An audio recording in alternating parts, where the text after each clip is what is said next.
Buongiorno, sono Anna Maria Basile, sono la direttrice dell'unità operativa complessa di neurologia dell'ospedale Sant'Antonio dell'azienda Università Ospedale di Padova.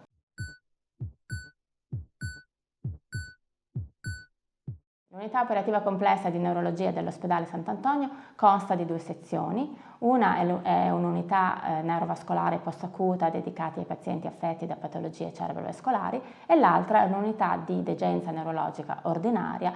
dedicata a pazienti affetti da molteplici patologie neurologiche, acute, subacute o croniche, seguite con modelli organizzativi innovativi ed altamente integrati secondo percorsi clinico-assistenziali definiti per singola patologia. L'unità operativa complessa di neurologia è infatti parte integrante del percorso ICTUS, del nuovo percorso ICTUS aziendale, ospitando l'unità neurovascolare post-acuta con 8 posti letto monitorati e dedicati all'accoglimento dei pazienti affetti da ictus trasferiti dalla stroke unit nell'immediato post-acuto, cioè fino a 72-96 ore dopo l'evento e dopo gli eventuali trattamenti di riperfusione effettuati appunto presso la stroke unit aziendale e il relativo monitoraggio intensivo. I pazienti infatti, una volta stabilizzati, sono trasferiti presso la nostra unità post-acuta dove proseguono l'iter diagnostico sia neurologico che eventualmente cardiologico in collaborazione sia con la neuroradiologia che con la cardiologia di questo ospedale, che proseguono l'avvio già impostato in stroke unit delle terapie di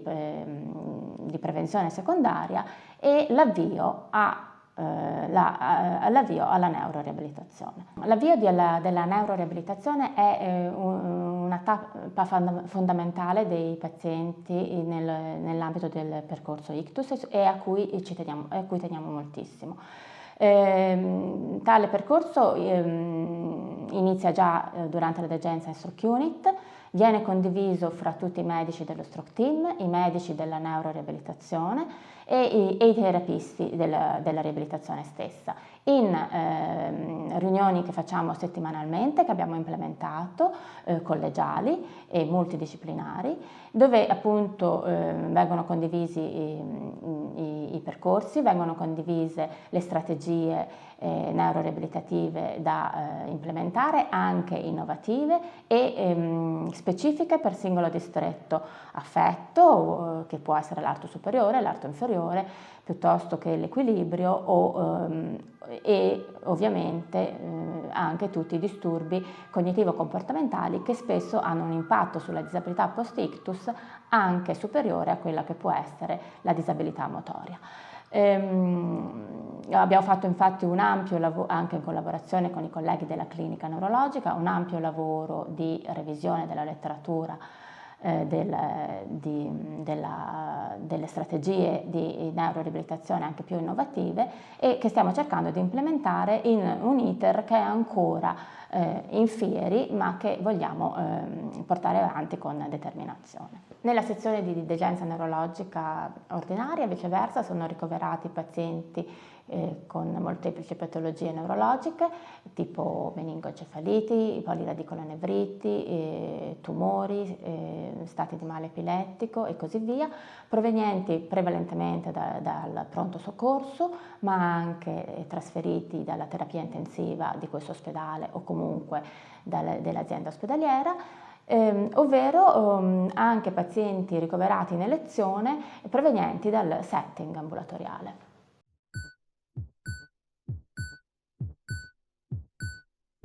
Relativamente ai pazienti affetti da patologie neurologiche croniche,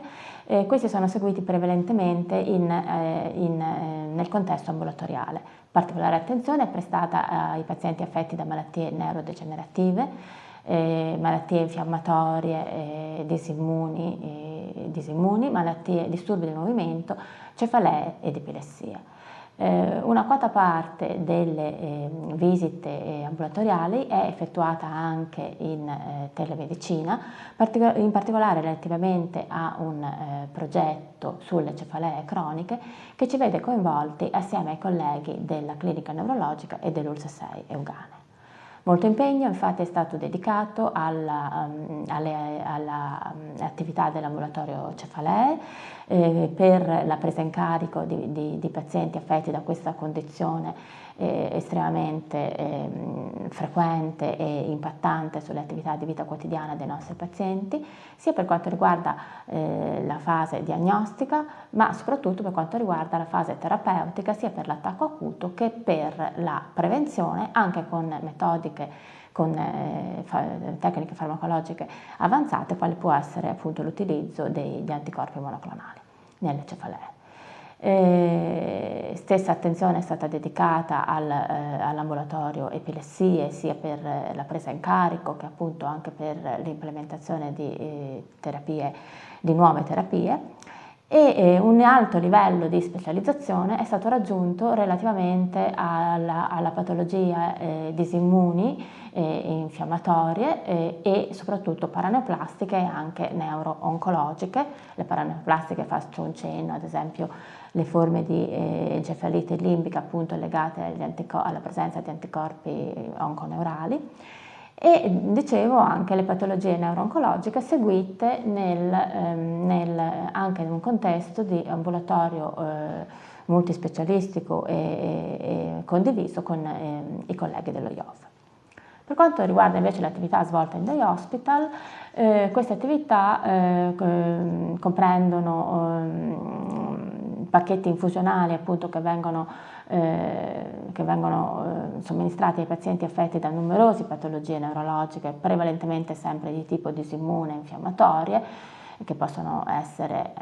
la sclerosi multipla con appunto patologie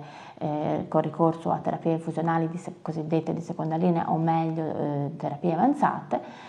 ma anche altre forme di malattie infiammatorie e disimmuni, come possono essere poliradicolonevriti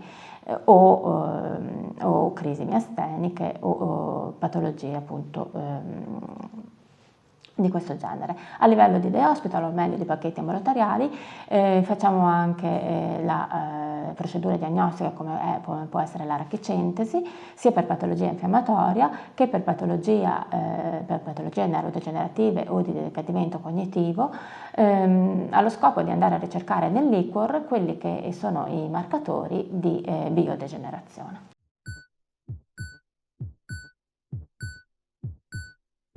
Presso l'unità operativa complessa di neurologia è presente un servizio di neurofisiologia clinica che effettua oltre 4.000 prestazioni l'anno, costituito da 2 medici e 3 tecnici, dedicato alla diagnostica di casi complessi mediante metodiche neurofisiologiche quali l'elettroencefalografia, l'elettromiografia e i potenziali evocati, in particolare quelli motori, per cui presso questa unità c'è una specializzazione ormai inveterata nel tempo, nonché anche eventuali trattamenti mediante per esempio l'infiltrazione di tossina botulinica. In casi di spasticità, per esempio esiti di stroke o di altra patologia, laddove ovviamente indicato. Faccio un cenno, la tossina botulinica può essere usata anche per le cefalee croniche di cui si parlava prima, e appunto è un'attività ambulatoriale che stiamo implementando. Il servizio di neurofisiologia è elemento fondante anche di tutte quelle che sono le attività, quindi è un sostegno fondamentale per tutte quelle che sono le attività della terapia intensiva di questo nosocomio, tipo la gestione di pazienti con stato di male epilettico, l'accertamento di morte mediante criteri neurologici, la diagnostica in casi complessi e anche la prognosi in casi di alterato disturbo di coscienza. Ovviamente la neurofisiologia può intervenire anche in casi di pazienti provenienti dal pronto soccorso, ad esempio per una diagnostica di sindrome di Guillain-Barré, piuttosto che in casi di disturbi di coscienza o di epilessia mediante l'elettroencefalografia.